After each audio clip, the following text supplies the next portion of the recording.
बिस्मिल्लाहिर्रहमानिर्रहीम। अस्सलाम वालेकुम डियर स्टूडेंट्स, आप सबको मैं वेलकम करता हूं सुपीरियर ग्रुप ऑफ कॉलेजेस के लर्निंग मैनेजमेंट सिस्टम में और उम्मीद करता हूं आप लोग सब खैरियत से होंगे। स्टूडेंट्स, टॉपिक जो हमारा चल रहा है वो 6.4 है, यानी पैराबोला है। क्वेश्चन नंबर 3, 4 और 5 कल किए थे। आज हम डिस्कस करने जा रहे हैं question number 7। Find the equation of the parabola found by the cables of suspension bridge whose span is a meter and the vertical height of the supporting towers is b metre. यानी आपने अक्सर देखा होगा जो bridge बने होते हैं उनको वायर्स के जरिए, उनको सस्पेंशन वायर्स के जरिए खड़ा किया गया होता है, यानी उनको सहारा दिया गया होता है, सपोर्ट किया गया होता है उनको। तो उन सस्पेंशन ब्रिज से जो बन रहा होता है वो पैराबोला बन रहा होता है। मैं आपको इसकी डायग्राम दिखा देता हूँ। यानी इस तरह एक पैराबोलिक फॉर्म बन रही होती है। अब उसने कह दिया कि इसका स्पैन मतलब इसकी बेस की जो लेंथ है वो ए है और जो इस टावर की जो हाइट है वो बी है। ठीक है जी, यानी ब्रिज की जो हाइट बी है जहाँ से ये जो वायर्स हैं ये सस्पेंड हो रही हैं नीचे को, पैराबोलिक फॉर्म बन रही है जहाँ से। तो आप देखें, अगर यहाँ पे मैं सपोज कर लेता हूँ वर्टेक्स है पैराबोला का, तो ये जो डिस्टेंस है ये a/2 बन गया और जो b ये हाइट है ये तो b ही रहेगी। तो कोई भी पॉइंट अगर पैराबोला पे लिया जाए तो उसके कोऑर्डिनेट होंगे a/2, b। तो देखते हैं, अब इस क्वेश्चन को सॉल्व करते हैं। An equation of this parabola is 4x² is equal to 4p/y। p की जगह आप p लिख लें या a लिख लें, एक ही बात है, क्योंकि कांस्टेंट है, कोई भी कांस्टेंट सपोज कर लिया। a क्योंकि पहले से यूज हो गया था इसलिए मैंने यहाँ पे p यूज कर लिया। The point p a/2 and b lies on the parabola, so x² is equal to 4py ही क्यों लिया, क्योंकि पैराबोला अपवर्ड ओपन हो रहा है। x की जगह x की वैल्यू लिख दी, y की जगह y, यानी y b के इक्वल है, यहाँ पे x a/2 के। तो a² by 4 is equal to 4pb। p की वैल्यू अगर मैं कैलकुलेट कर लूँ तो a² by 16b। इसको इक्वेशन नंबर 1 में वापस रिप्लेस करता हूँ तो ये इक्वल आ जाएगा x² is equal to 4 into a²/16b into Y.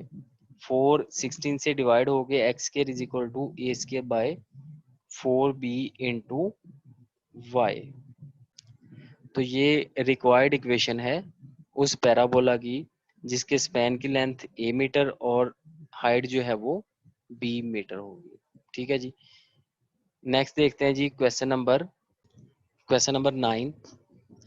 ये इंपॉर्टेंट लॉन्ग क्वेश्चन है। क्वेश्चन है, show that tangent at any point p of parabola makes equal angles with the line PF and the line through P parallel to the x-axis of the parabola, F being focus. These angles are called respectively angle of incidence and angle of reflection. Question आप समझने की कोशिश करें जरा। Tangent at any point of the parabola, किसी भी point पर अगर टेंजेंट ड्रा किया जाए, makes equal angle with the line P F, यानी पी से एफ यानी फोकस से उस पॉइंट तक के लाइन के साथ जो एंगल बनता है, and the line through P, और जो पी से एक लाइन पास कर रही होगी parallel to the axis of the parabola, जो पैराबोला के एक्सिस के पैरेलल होगी। वो दोनों एंगल क्या हमने शो कर रहे हैं कि इक्वल होंगे, एफ बीइंग फोकस। और इन एंगल्स का नाम क्या है, angle of incidence and angle of reflection. Question start करते हैं। सपोज कर लेते हैं equation of parabola y² is equal to 4x और p कोई भी एक पॉइंट है x1 y1। ये वाले पॉइंट्स अगर इसमें पुट कर दें तो बनेगा y1² is equal to 4ax1, यानी y की जगह y1, x की जगह x1। इसको कह रही है इक्वेशन नंबर 2। इसको डिफ्रेंशिएट कर लेते हैं। टेंजेंट चेक करना ना, तो किसी भी पॉइंट पे जो डेरिवेटिव होता है वो असल में स्लोप ऑफ टेंजेंट होता है, इसलिए मैंने इसको डिफ्रेंशिएट कर दिया। तो डिफ्रेंशिएट किया तो derivative of y² derivative 4ax 2y dy/dx, power rule लग के फिर इधर 4a आ गया तो dy/dx is equal to 2a/y। तो slope of tangent at x1 y1, तो m1 की वैल्यू क्या आ गई 2a और y की जगह क्या आ गया y1। ठीक है जी। Now slope of P S M two. अब पी एस मतलब उस पॉइंट से उस लाइन तक, तो फार्मूला क्या होता है, y2 minus y one over x2 minus x1, क्योंकि यहाँ पे पॉइंट जो है एक वो जीरो है, तो y1 minus zero over x1 minus a. Clear होगी बात, क्योंकि ये वो पॉइंट उसका क्या था, x square is equal to 4ay, तो जो फोकस के कोऑर्डिनेट होंगे वो क्या होंगे, 0, a, 0, तो एक y 0 और दूसरा x क्या है, a है। m2 की वैल्यू क्या आ गई, y1 over x minus a। Now slope of line parallel to axis of parabola m3 is equal to 0। क्यों 0, क्योंकि यहाँ पे जो मैं एक्सिस ऑफ पैराबोला ले रहा हूँ वो x एक्सिस के पैरेलल है, तो इसका मतलब जो लाइन होगी पैरेलल टू एक्स एक्सिस की, जो भी लाइंस हैं उनके स्लोप क्या होंगे, 0 होंगे, because x axis of parabola is along x axis.